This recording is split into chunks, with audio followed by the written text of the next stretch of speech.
Welcome to Bootstrap Businessmen, the podcast devoted to the aspiring entrepreneur on a shoestring budget. Here are your hosts, #1 best-selling fitness author Dale L. Roberts and the Midwest's best, Kevin S. Allen.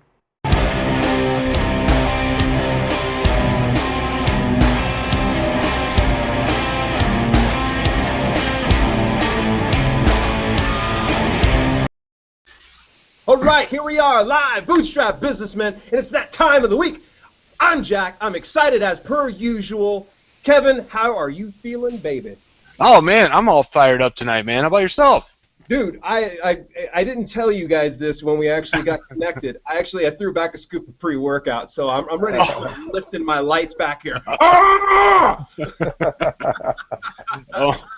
this is what's going to sound like when Dale's talking to me about. Yeah, exactly. I always got to kind of ratchet it back just a little bit, I think. All right, what's the best cadence I can do in this show? Hey, before we get carried away and I let this pre-workout take over the show, I do want to give a little bit of reminders. Hey, look, if you have been watching this show and you join us every week live, please do us a huge favor. In the description below, there is a link to our Amazon associates. And essentially, if you click on that link and go over to Amazon, do all your ordering like you normally would do, and we get a small percentage that helps in our overhead costs so we get fancy equipment like this. Poor Kevin. Kevin, say something right now and show everybody how you need to have a fancy light background like this one. Yeah, you see the background that Dale's got? This is what I've got. I know. This is all I've got. I wish we had a violin, but we can't afford it. Man, I don't know if this technique's going to work, Kevin. So in any event, yes, please, all joking aside, all proceeds really go directly into developing more show and bringing in fantastic guests. And I got to tell you, I'm really excited about who we have on today. And I hope that Kevin can give a little bit of a background on how you two know each other, because obviously you're both in the Central Ohio area, correct? That is correct. To be honestly, through a friend that was starting an insurance company. That's how we met. Was it Senior Life at that point, or? Yeah, it was Senior Life. Senior Life. Insurance. Yeah. Yeah. Jamal was. I think you were just starting with him, weren't you? Yeah. Yeah. And unfortunately, man, or fortunately, I think you made the right choice. Yeah, I see now. Yeah, with what you're doing. So, yeah, that's how we met. And honestly, Dale is one of the nicest people. Just got a big heart. Loves everybody and just wants everybody to succeed. And obviously, I'm drawn to that type of person. That's the type of person I want to have in my life. So, we've just been connected. It's been almost 3 years, I think, now. Yeah. Time flies. Yeah. Tremendous. Well, it's so funny. We kind of indirectly introduced. Sadly, we don't have an applause feature, but we do have a feature that we would like to bring to your attention. First of all, I want to welcome Jamal Luke. Thank you for coming to the show, buddy. How are you feeling? I'm doing great, Dale, and I want to thank you and Kevin for having me on. I couldn't be more excited to share this hour with you guys, and I'm truly humbled for the opportunity. Hey, awesome. I'm so glad to have you on here. And Kevin already spoke highly of you, and I know when the opportunity came up, typically whenever we have guests, he'll put it across my desk and go, "Is this okay?" It was, "We're having Jamal Luke on." Kevin, I'll slide you that $100 bill later. Yeah, I'll be over to pick it up. Don't say that. They're not going to get Well, Jamal, man. So before we get into this, I want to tell you, as well as our viewers that are watching live, anybody that's watching live, if you are not over at Google Plus or on YouTube, we have actual live question and answers app right now. So all you have to do is you have questions for Jamal, please fire them away on there. So Jamal, we're not going to just be shooting questions at you. Our viewers, anybody that might participate, will be able to do that. Now, if anybody's listening to us on the podcast, on any of our podcasts, chances are it's too little too late. You've got to be on the live broadcasts. So, and to get on the live broadcast, go to youtube.com and check out Bootstrap Businessmen. But Jamal, what we'd like to do is get down to the, talking a little bit about you. Tell me a little bit about you. Well, Dale, it all started on a hot summer night in 1981. No, I'm playing. No, I'm a simple guy, Dale. I'm just a guy that comes from humble beginnings, Columbus, Ohio, born and raised. Had dreams and aspirations of doing something great in the athletic realm, and was able to live that dream out for a while, and kind of transitioned from there into another realm where I could still do something great, and that's kind of where my focus is now. But I'm a simple guy that just has big dreams. That's so awesome. That's really good to hear. So, man, you're it's so funny. Kevin said, you and I being humble and such, and for me, it's so secondary. But man, you've got quite an incredible past. And a current president, a good president as well. Yeah. But I need you to share exactly what you and I were talking about prior to getting connected. You were involved in OSU Buckeye football. Tell us a little bit about that. Yeah, and that was a dream I was very fortunate to live out for 4 years of my life. So, obviously growing up in Columbus, every little boy that starts playing football from Columbus wants to play for Ohio State. So naturally I was no different. That was my dream. I was blessed to have an uncle who played for Ohio State back in the 70s. He was all Big Ten, played in the NFL for several years, and so that was kind of the model as a kid that I looked up to and aspired to be, was my uncle. And so to be able to come out of high school, wasn't highly recruited coming out of high school. Really only had Division II school offers, and I ended up initially turning down an opportunity to walk on at Ohio State coming out of high school. They didn't offer me a scholarship, so I had an opportunity to walk on there, turned it down because I wanted to go somewhere where I thought I was going to play and feel wanted, and ended up where Lindsay's attending school now, at Tiffin University. Oh. And played there my freshman year. And after the season was over with, I remember laying in my dorm room bed. We were about 2 days before we were scheduled to come home for Christmas break. And I made up in my mind, laying in my dorm room bed, that I was going to transfer to Ohio State and walk on faith, and I was going to make the team. And so the next day I went and talked to my coaches at Tiffin, let them know what I was going to do. They thought I was crazy, naturally. But they pulled my scholarship at that point, and but I knew I had to burn all bridges. That was a success principle that I learned, that if you're ever going to do something, you can't have a retreat option. And so I told my coaches what I was going to do. At that point, I then called the Ohio State coaches to see if I could still walk on.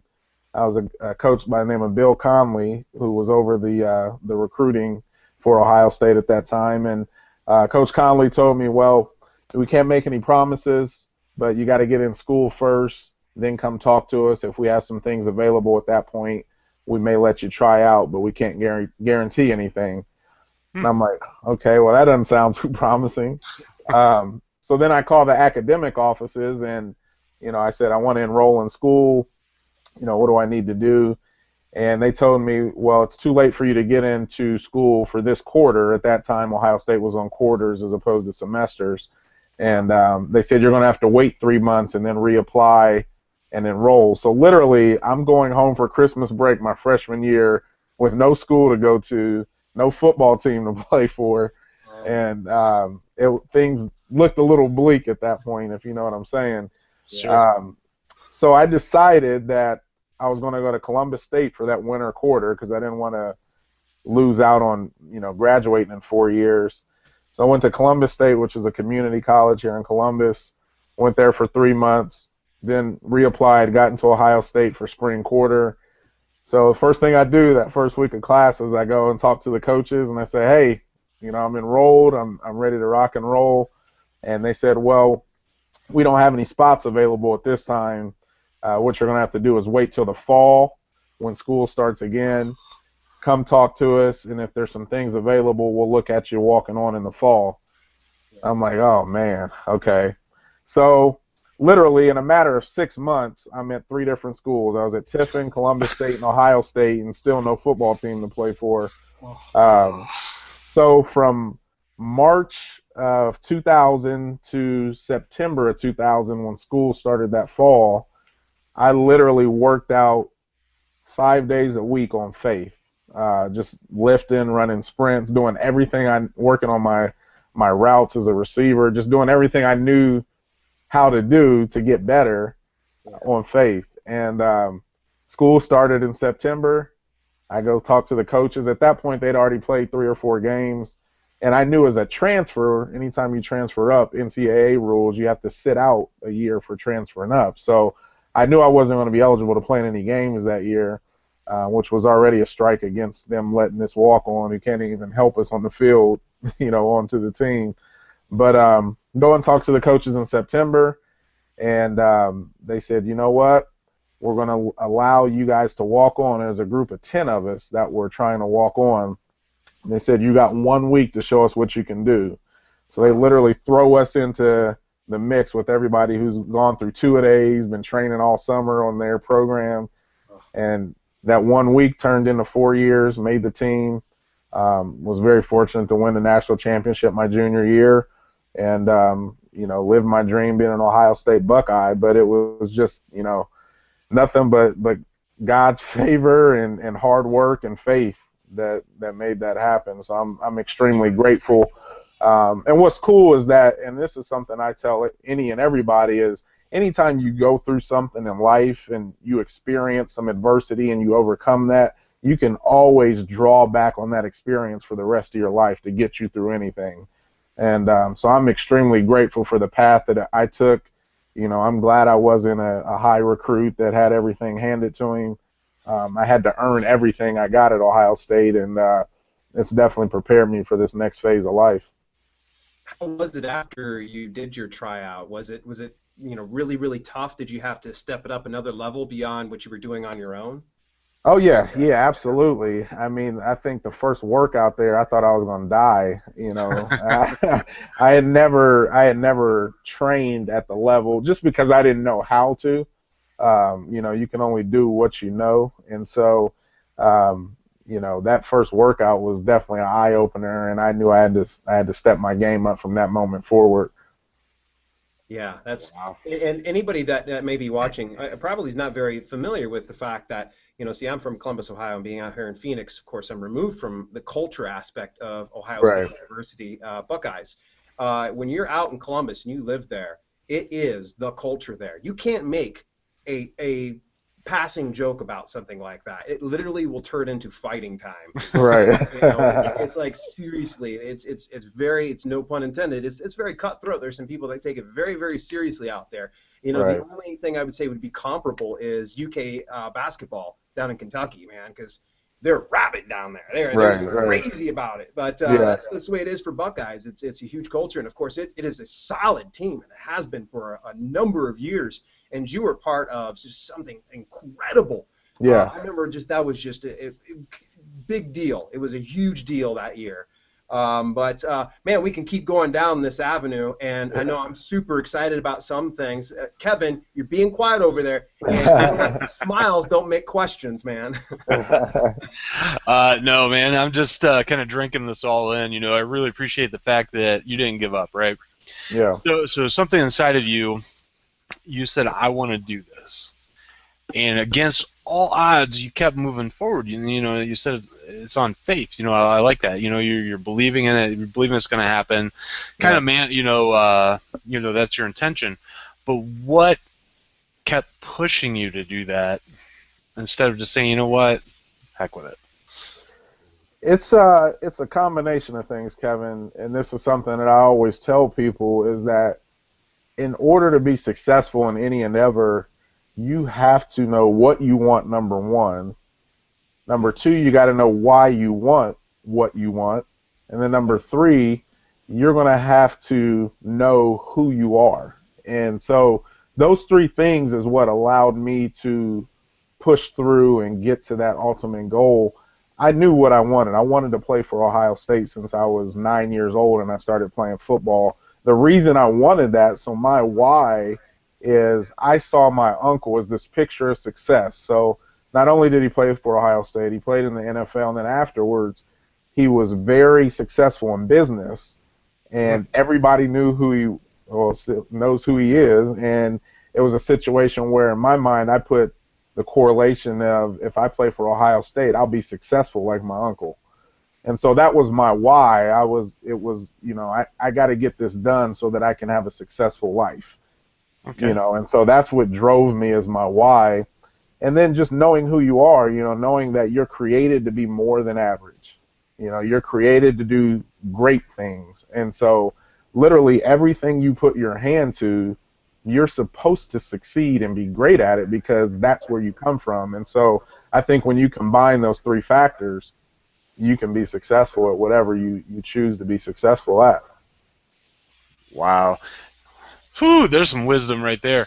Absolutely. Yeah, and if you don't, I'm not going to ask you who your uncle is. I mean, we don't need to name drop and stuff if you don't want to. But, the next step after Ohio State, okay, what then? So initially, the desire was to play in the NFL. I chased that for about 2 years, bouncing around from different tryouts, from Canadian League to Arena League, and after 2 years came and went, and there was still no 6-figure contract rolling in. I realized that my days were probably done playing ball, and so I went into the working world, got a big boy job just like everybody else traditionally does. However, that never fulfilled me, and that's when I really started tapping into the entrepreneurial side of me and began to look at different business opportunities and, eventually found the opportunity that I build now business-wise. And I love entrepreneurship. That has become my new playing for Ohio State, if you will, my passion, my why, because I just feel like being an entrepreneur allows somebody to be great and not be average. It allows them to take control of their life and not surrender control to another man or woman. And I think it requires everything that you are to be successful at it. Most jobs, most 9-to-5 jobs, I mean, anybody can fill that position that you're doing. And but when it comes to entrepreneurship, not anybody can just roll in there and do it if they don't have the proper mindset.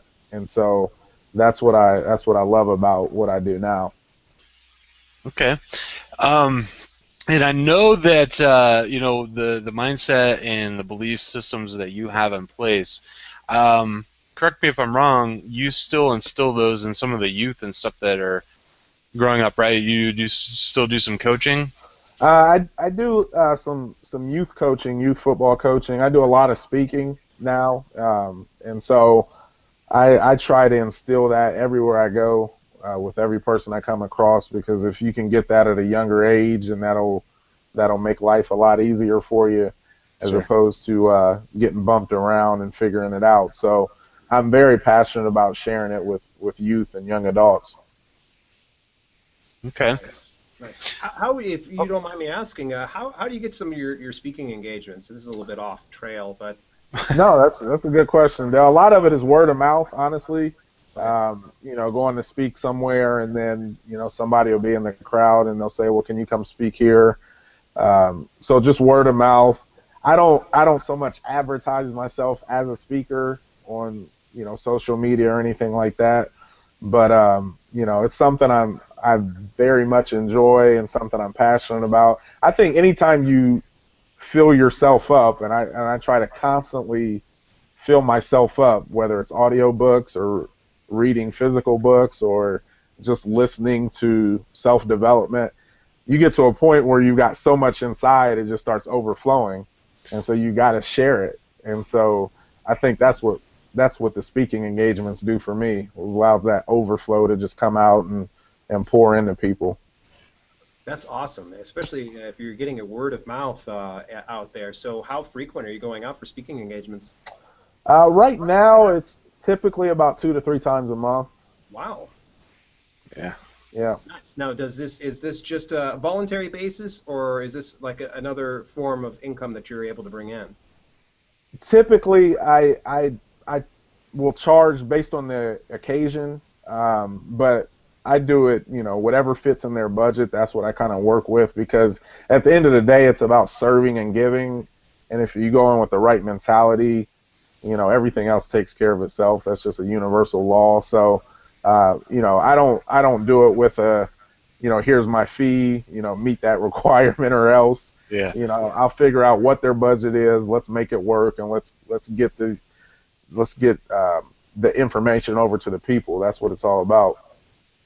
It's always been so intriguing to me because, I've always just been wanting to kind of get my foot in the door as far as doing, keynote speeches and such like that. And obviously, this is another entrepreneurial step for just about anybody. And I always like to offer options to people that are listening or watching, because there's a lot of people that want to go out and maybe be motivational speakers, or for that matter, they may have a certain skill set that they would love to share with a certain audience. Sure. So, that's really awesome. So let's say, for instance, if I was fresh off the street, if I were to come up to you and say, hey, Jamal, how do I get into speaking? What would you say would be some of the first best steps to get in that direction? I would say initially, with social media, it makes it a lot easier. Just start branding yourself. Put yourself out there as a speaker and that you're available.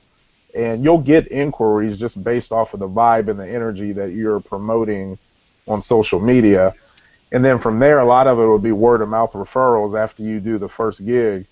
But I say your brand is everything, and don't be afraid to market yourself. Be your own Don King, if you will. And, and social media is a great vehicle to do that. So that would be my first tip: is let's start branding yourself on social media as a speaker, and let's rock it out from there. That's tremendous. And of course, social media is available to most everybody. If you're on this, you've got some kind of availability. Do you have any recommendations as to what's the best social media vehicle for somebody?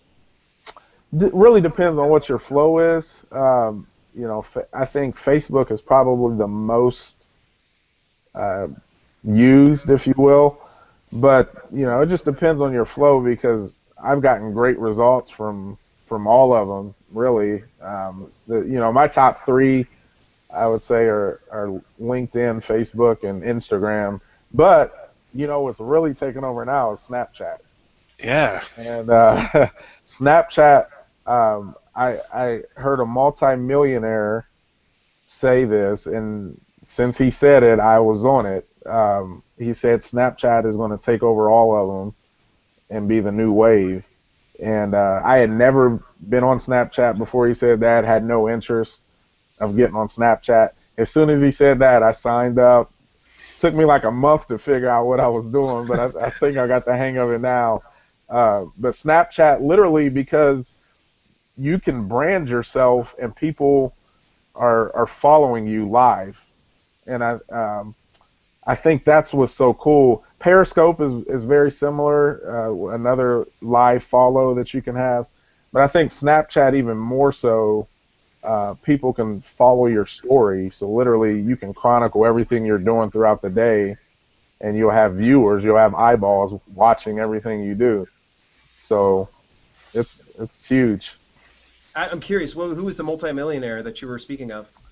Gary, and I always screw his last name up. Gary Vaynerchuk. I just yes, knew it. I'm like, yes, you and I get along so well, man. Yes, I love him. Gary does shit. I love him, man. Love him, man.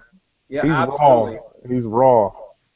Yeah, I've yet to actually venture over into Snapchat, and I know my boy Jason Brock. He's always just he'll suggest one social media or another, and Snapchat was one of them. He's like, bro, you got to get on Snapchat. You got to get on Snapchat, and I'm like, why?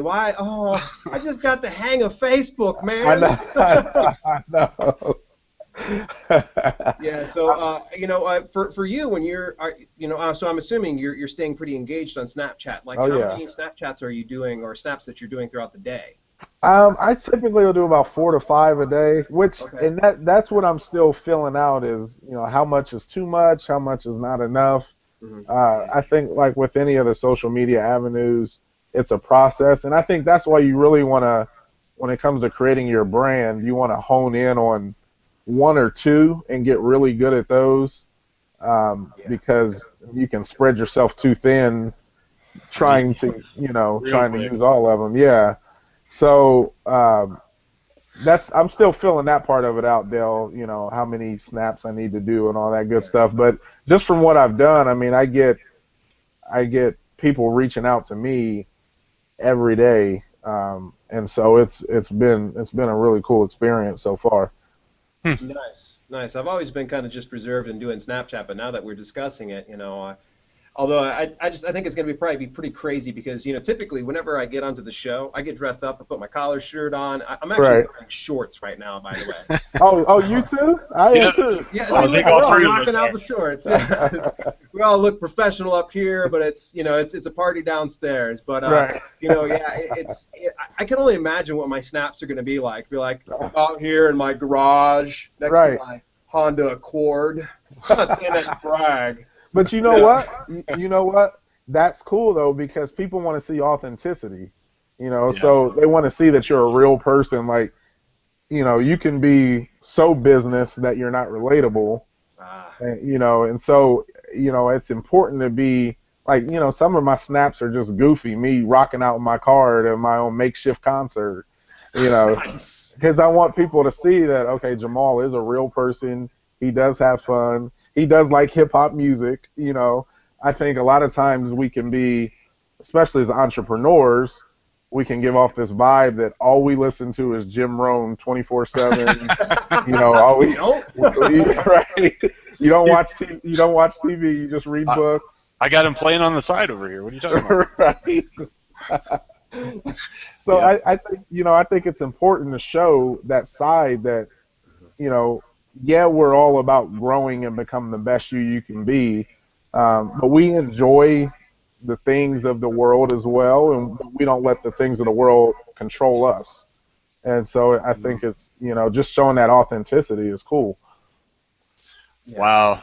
No, man, that is a very good point because I think sometimes, and I'm truly, honestly guilty of this, is I will box myself in Right. because I want everybody to see me as I want them to come to me for business. Right. Yeah.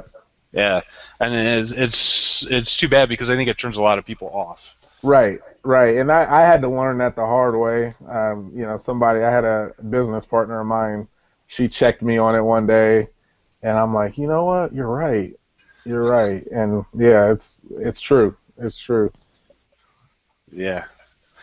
Dale, you got more questions? Or... Yeah, Kevin, you painted yourself back into a corner. You're like, No, I didn't know if so, you wanted to continue with the Snapchatty or what. yeah, I was, it's so great here. We talked a little bit about this with Diwan Bainey about a month ago, and I think it's just so important, especially just how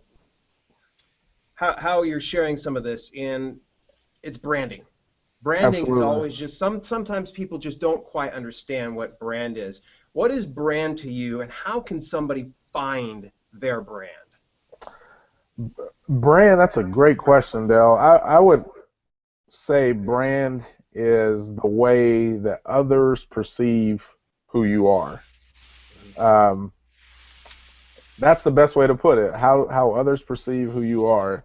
So that has everything to do with what are you putting out. Um, I think how others can find their brand is find out who they are themselves.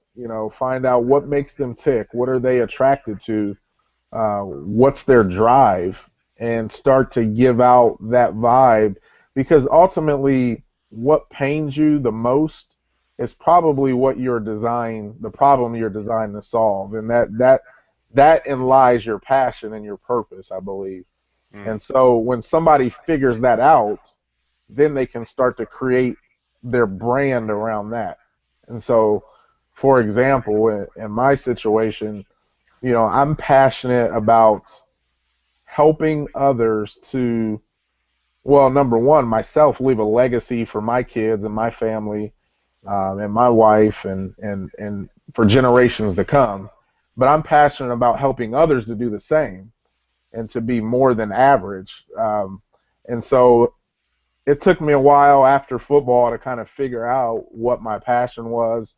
And once I figured it out, though, I was no holds barred in pursuing it, and that's who I am, and that's the vibe I'm going to give off. That's I'm going to create my brand around you being more than average. You were created for more. You were designed to win. You were designed to leave an impact. You were designed for more than just a 9 to 5. You were designed for more than just living for the weekend. So I create my brand around that vibe. That is tremendous. Nice. This is really good information. It's so great to hear all the different interpretations of branding, and I love this one the best of all. So you made the transition from college football. You went over to become an entrepreneur. Yeah. There's always this point that something goes in tips towards the entrepreneurial side. Obviously, like my boy Kevin here, he was working a job. He was getting paid 6 figures a year. It was crazy lucrative, but in the same instance, he was missing out on his family. Mm-hmm. And for me, it was missing out on having special moments with my wife, favoring my job over my own personal relationship was that tipping point for me. What was your tipping point? Honestly, it was about so my first big boy job out of college was I was a teacher. I taught for 7 years, and about the second year of me teaching there, it was another one of those defining moments, like when I was laying in my dorm room bed as a freshman at Tiffin University. I was driving to work one day, literally, and I just had the thought, like, what if they let me go? How am I going to pay my rent and my car note? And it was that lack of security, if you will, that caused me to start to dig deeper. And I didn't know that the answer was for me to take control through an entrepreneurial venture. But it sparked enough of a fire that I started looking for how do I get that security that I'm going to want for my family. So this was before I had a family, but I was already thinking about I don't want them to have to worry, and I don't want to be worried about am I going to have a job. So I would say that was the epiphany, if you will. And then once I found the vehicle that provided that security for me, then it was like game on. It was just like a perfect match, and it was like I said, it became my new football, if you will, once I found that vehicle. So it was perfect. That's awesome. And so this is a great time to transition over to what was that vehicle? Yeah. It's the network marketing profession. So for me, my second year in teaching, I had a friend of mine reach out to me, and she asked, was I open to looking to make more money? And I'm like, yeah, absolutely. Who's not? And and so once I took a look at what she was offering, I'm like, you know what? That's it. That's my way out of the rat race. And I pursued it so hard. I mean, I lived it. I was almost on the opposite end of the spectrum where I went too hard, maybe, because I had to kind of taper back a little bit family-wise. So I had to find that balance, but I found what I was created to do. I found what I was created to do, and for me, that profession, being a network marketing entrepreneur, what I love about it is it allows the average person to get started in business for themselves outside of whatever they're already pursuing full time. And if they choose to, they can create something astronomically great and pass that on to other people. And you know, I've just never seen anything else like it, and that's why I'm so passionate about it. Of all the opportunities out there in network marketing, and hopefully we'll go delve a little bit deeper into network Yeah. marketing, and I would love to talk a little bit about not being weird, because Right. Oh gosh, I hate weirdness. oh man, Yes, yeah, you we'll start talk about tapping in that. on it, because the fact that, see, I'd already been in that line of work before, and I've Yeah. actually still got a very deep line in my particular business. But Nice. you know, there are so many opportunities out here. What was it that spoke to you on that level? Because there's so many opportunities that are available, and obviously, Yeah. maybe this wasn't the first person who's come to you and said, "Hey, I've got this opportunity." Because I'm sure that it's Ohio, and Ohio is a hotbed for network marketing businesses. Right. What was it that spoke to you that said, "This is it"? It was timing, honestly, Dale.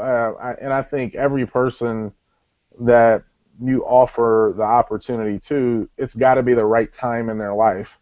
You know, so often, you know, we offer the opportunity, and you know, people will have excuses like, well, I don't have time, or I don't have money. And at the end of the day, the only reason somebody doesn't get started in the opportunity is either a self-limiting belief in their own self, or a limiting belief in the opportunity. And the timing in their life, what they're really saying is that, you know, outside of all these bills and my wife in my ear and my boss down my throat, I just don't have the capacity to even entertain bringing anything else into my life right now. That's what they're really saying. Well, at the point in time when I saw it, I, you know, was working a job that I didn't feel safe in, you know, was making like $28,000 a year as a teacher. Wow. Yeah, it was sad. You know, and had a family starting. And so at the time when I was approached, it was like, okay, yeah, I do need to do something else. This speaks to everything that I am, and let's rock and roll. Now, that opportunity, I was in that particular company for about 5 years, and I never made any money. Like, I worked it extremely hard, 24/7, 365. And I was losing money every month. But the experience that I gained as an entrepreneur was invaluable, and it has really set me up for the business that I'm in now, the entrepreneur that I am now in my current company, that I've had double the success in half the time. And so I never count it as failure, but it was seed sown. It was a learning process that now I'm reaping the harvest for what I experienced those first 5 years. Kudos to you, man. I'm glad you stuck in there with that, because that's sometimes when people get into one business or another, they see it as a lucrative opportunity. Because let's just be honest, a lot of direct sales companies, you know, they show the huge success stories. Right. But unfortunately, people don't read that fine print and understand that, you know, these are not your typical results. Right. And really, those, in order to have those type of results, you know, you got to commit yourself to the full process. You got to work. Yeah. It ain't always going to be sunshine, rainbows, and unicorns. Right. It's called network marketing, not net play marketing. So yeah, you gotta work. Yeah, that's good, man. That's a good one. Dude, you and I should have talked a couple years ago, even though we were in complete different lines, man. I could have used that one like nobody's business. And you know, that's true, man. You know, it's got, you know, you want to have something that's going to be fun, but let's be honest though, work is work. I write books and it's fun to me, but dude, it's freaking work, you know, doing marketing and editing and everything else in between. So yeah, net play. I like that. Versus network. Dude, we're going to use that as a soundbite. Hope you don't mind. I'm going to probably put that on social media. I borrowed that. I can't say I originated that, so feel free to use it as well. We're cutting that line right there that you just said. Sorry, we're getting 100% right there. That's really it's awesome. All you. So for 5 years in another line, and so you transitioned to a different business altogether then? No, so what happened was, so after that 5-year time period, my life was falling apart a little bit, family-wise, you know, business-wise. It was just like, okay, I've got to step back and regroup. And honestly, I didn't want anything to do with network marketing because I was so burnt out. So that was like 2011. So from 2011 to March of 2014, when I found my current company, I just didn't want anything to do with network marketing. And I tried to fill that void through other avenues, through coached at the college level. They fired our staff, got into the insurance industry. That's where I met Kevin and Teresa.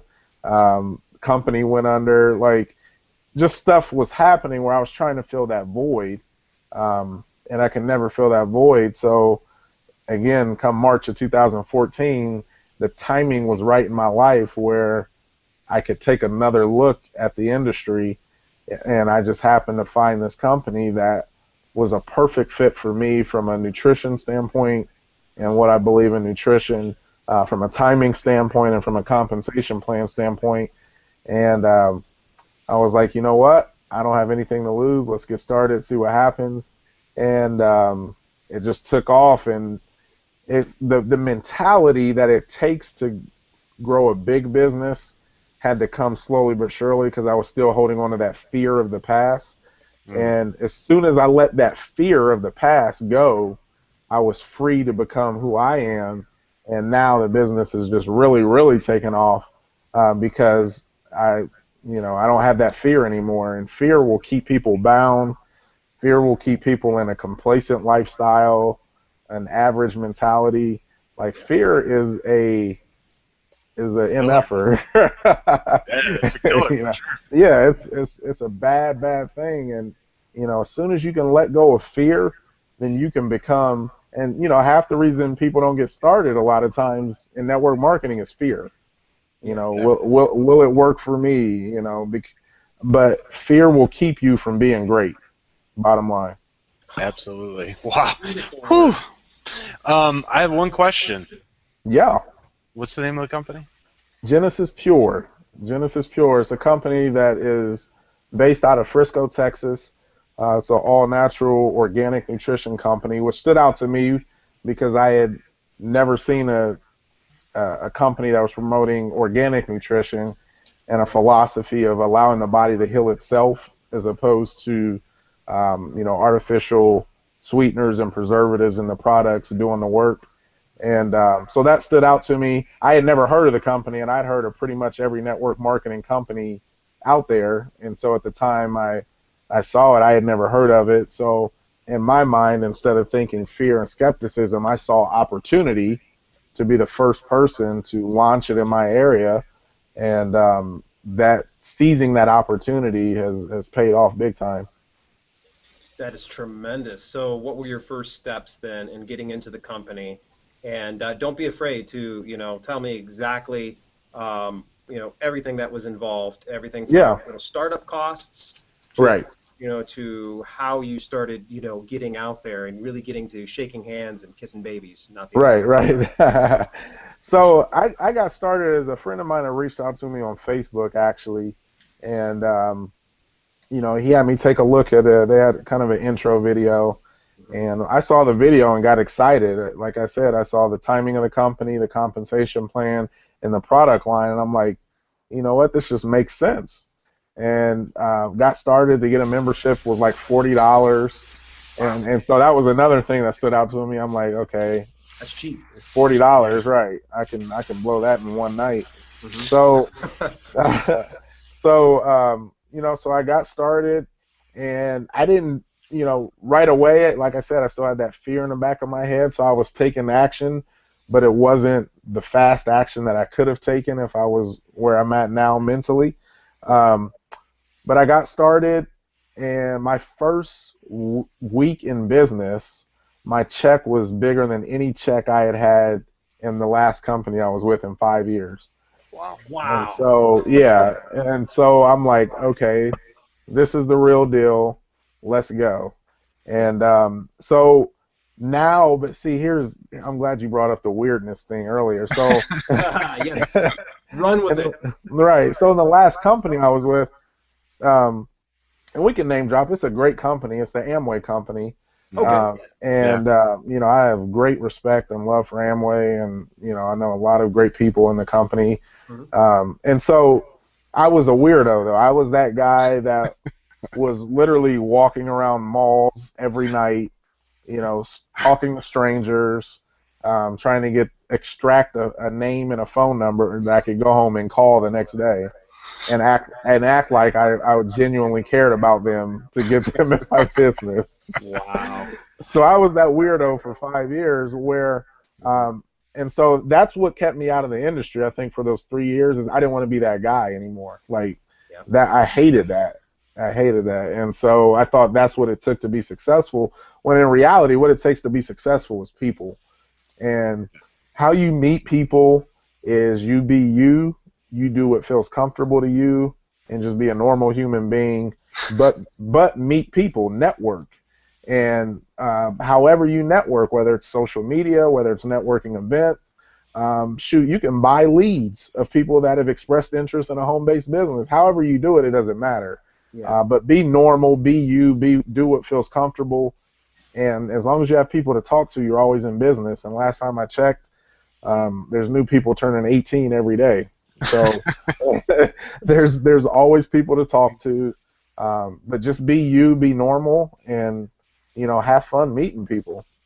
That's so true, and it's so true in just about any walk of life. I had my business, and that's what I was doing, not walking up to people in malls, but I was always just trying to forcefully make a connection. And right.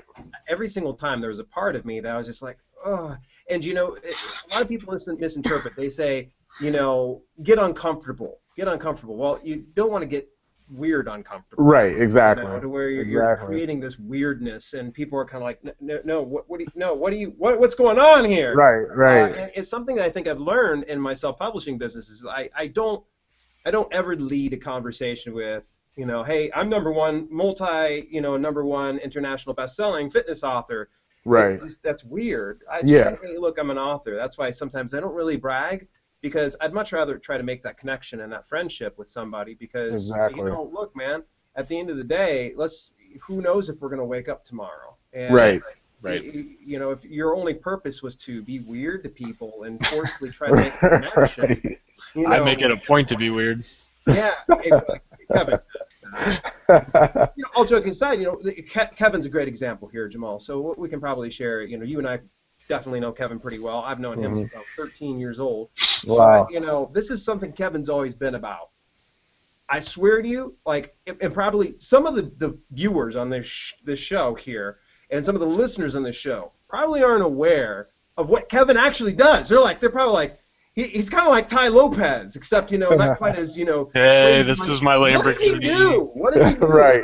Because typically the thing is that I see with Kevin is Kevin's always about you. He's always about, hey, how are you doing? This dude, I'm telling you, weekly basis, he tells me how much he appreciates me. And, it's not me trying to get sappy or get everybody crying and such like that. And the other thing is he just always communicates his appreciation of people and what can I do for you? That's always just been his thing. And you know what the thing is? It immediately makes me gravitate over to Kevin and say, dude, you've done so much for me.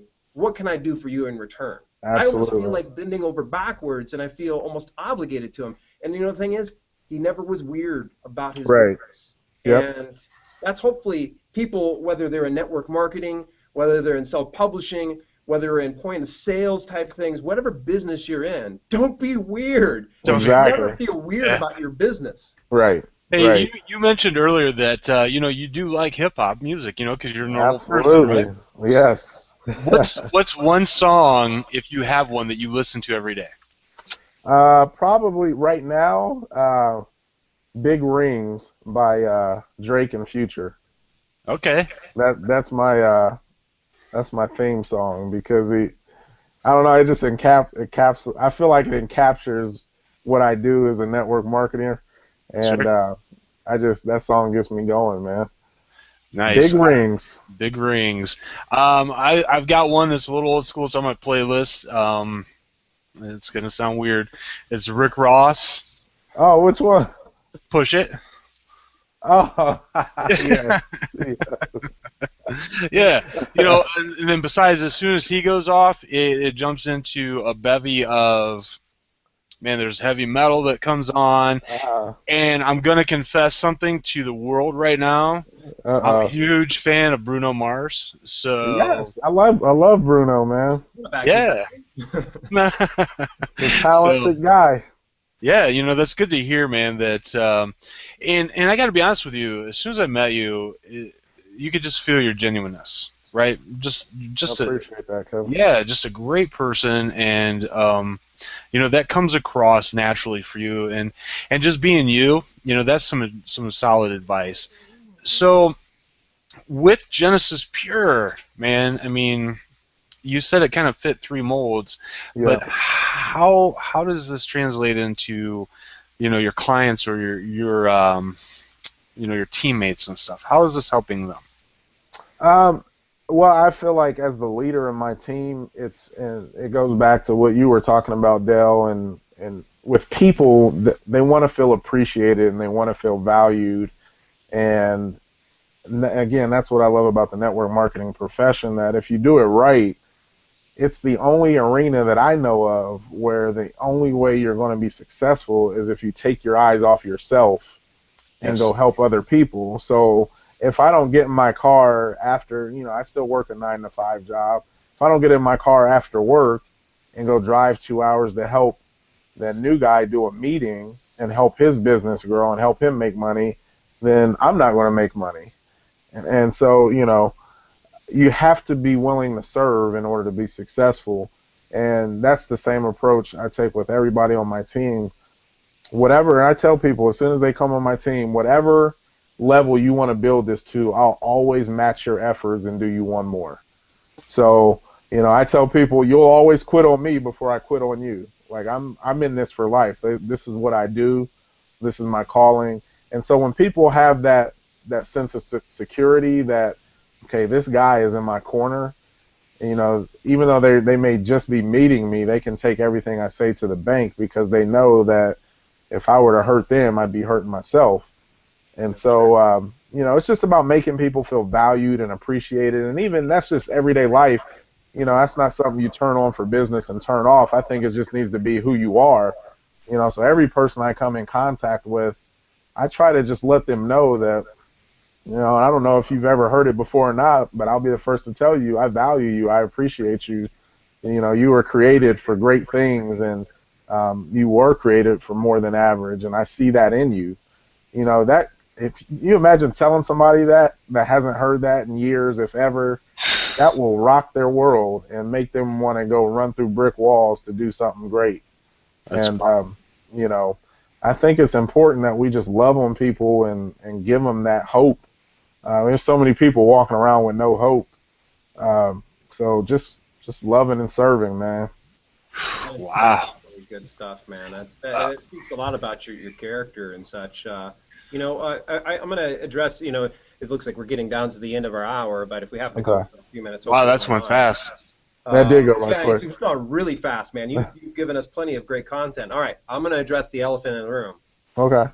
You know where I'm going with this. What about those people that you will address? You always have to address this. Yeah. Is this a pyramid scheme? You hear a lot of people saying, "Is this a pyramid scheme?" Yeah, you get that. And so my question always is, first I ask them, well, what do you mean by that? Because I think everybody's got a different, pyramid scheme to you may mean, well, I think pyramids are illegal, where pyramid schemes to somebody else may just be, well, the guy at the top makes all the money. So I don't ever want to answer the question not knowing exactly what their interpretation of a pyramid scheme is. So I always ask them first, will you tell me what do you mean by that? And then I'll kind of explain or answer based on what they tell me. But ultimately, network marketing is about running the numbers and serving those who want to be served, who the timing in their life is right for an opportunity to change their life. They realize they're not where they want to be in life and they want to actually do something about it, which is one of the things one of my pet peeves is people that complain and they don't want to do anything about it. Oh yeah. Like, I love everybody. I love everybody, but like if you're not satisfied with where you're at, if you're not willing to do something about it, don't say anything. Just shut up. Yep. You know what I'm saying? Amen. And so, ultimately people that, going back to the pyramid question, Yeah. Ultimately that person, if they're open, my answer is going to be enough for them to take a deeper look at what we do. If they're not open, it doesn't matter what I tell them, they're not going to take a look. And, I don't ever try to convince the wrong person to be the right person. I'm simply sharing a gift for the person who the timing is right in their life to accept that gift, and we're going to go make some magic happen. That's the most important thing. Is you don't ever want to push a rope. Oh, When it comes to this business, you never want to push a rope. And there were so many times that I would burn myself out so quick, and I'd go home completely defeated because, oh my gosh, the person that I connected with, I could swear they were going to be all into that. I developed that relationship, and then they're just kind of like, no, I'm good.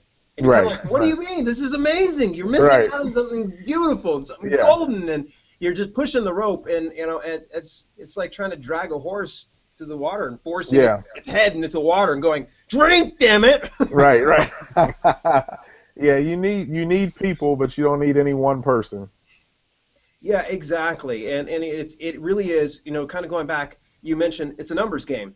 Okay, not necessarily that we are trying to trick anybody or, convince them of certain numbers, or we're trying to meet a quota per se, but it is numbers of connecting with people. Exactly. And sharing that. So if you talk to 10 people and build a relationship with 10 people, 1 out of 10 people, that's a great conversion, by the way, 10% of people that you can, speak to end up being interested in this opportunity.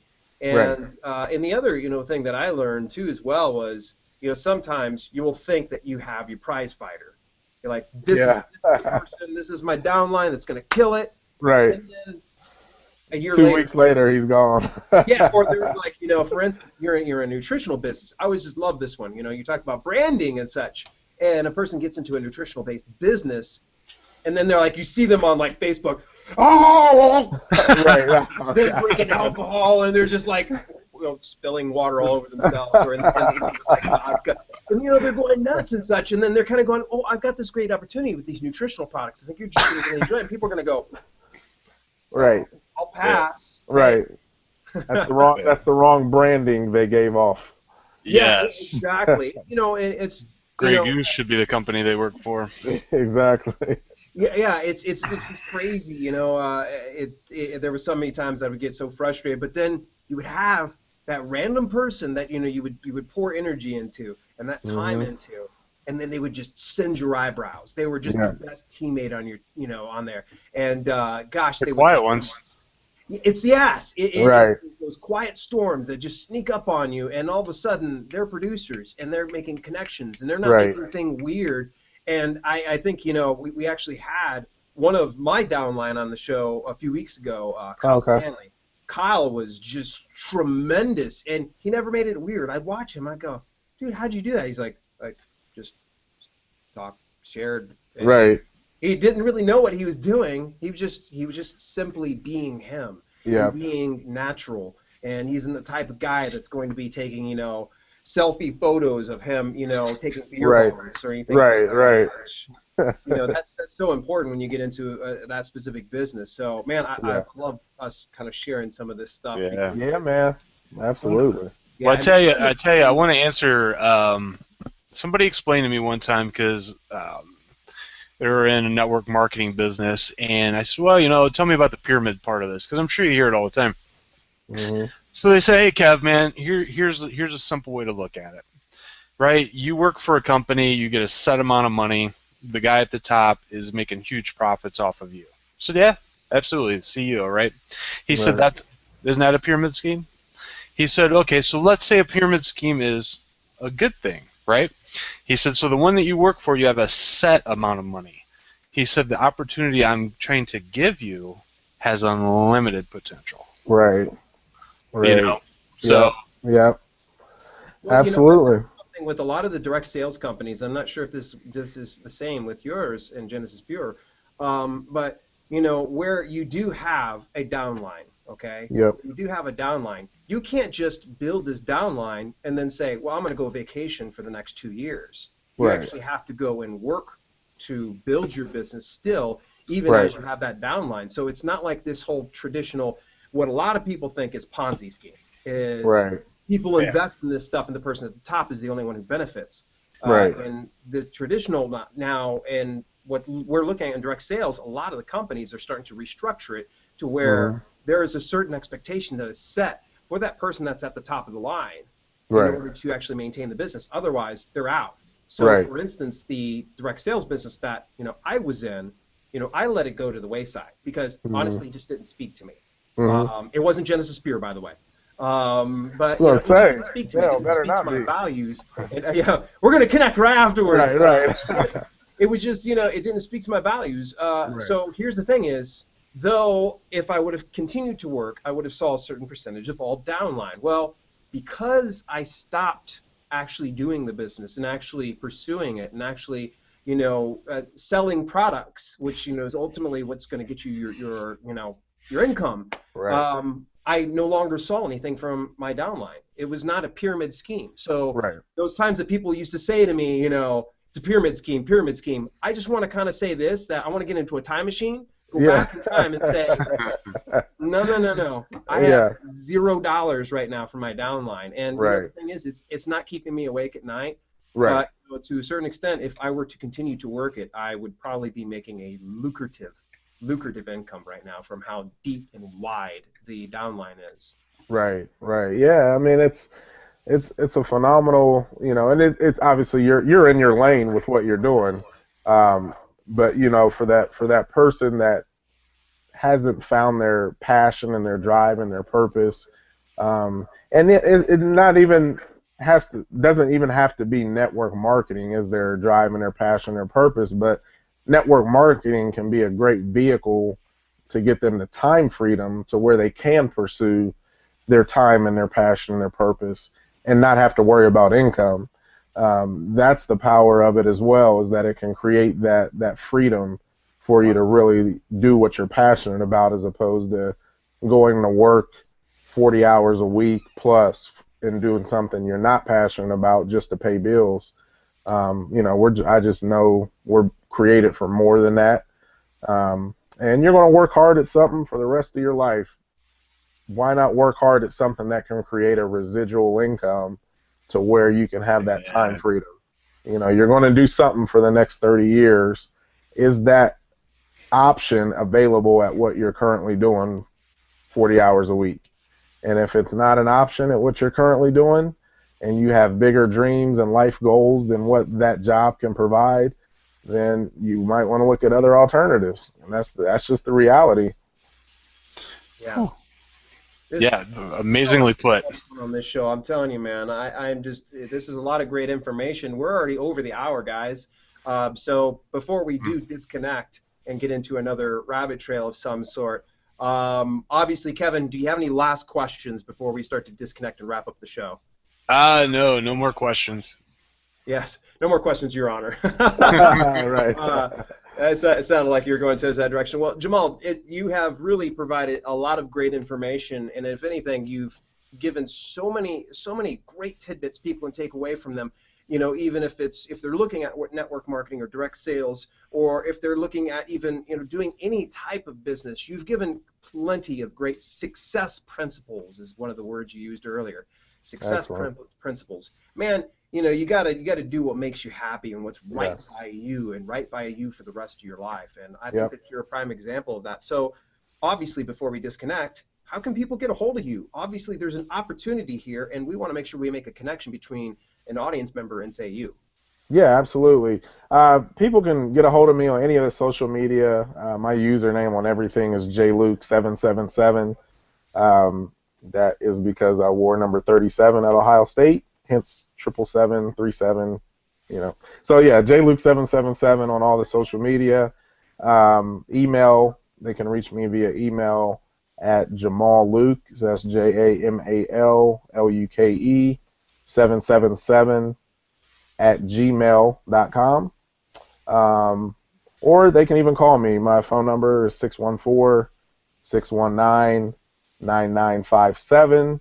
Just don't call me after 10 p.m. No, but yeah, I'm all about connecting with people, even if it's not for business. I just value relationships. Maybe there's some value I can bring to you and what you're doing. I would love to be able to bring value to your world. So connect with me. I'm all about it. Hey, Jamal, do you have a website for Genesis Pure? Yeah, my website is genesispure.com /JLuke777. I like it. Man, really appreciate you coming on, taking the time out, because you got a crazy week. I don't know if everybody heard this. I mean, he's getting married at the end of this week. You got meetings coming up. I mean, and just everything, man. Just a driven individual. And folks, if you're looking for somebody that can add some value to your life and maybe talk you off the ledge or something, as far as staying in that job for the next 30 years, or maybe give you some tips. I mean, Jamal's a great coach. He's been coached by some of the greatest. We're not going to talk about Trussell very much, but you were coached by, some of the greats, Absolutely. man. And, you're just bringing that and just sharing that with the world. So feel free to connect with him. And, man, really appreciate your time tonight. This hour has went by so fast. I appreciate you guys, man, for having me on. Dale, Kevin, it's been a pleasure and honor. We'll have to do it again. Yeah, absolutely. Thank you very much. All right, hey, folks, thank you. This is on behalf of Bootstrap Businessmen. I want to tell you good night and stay tuned to next week. We will have another exciting episode.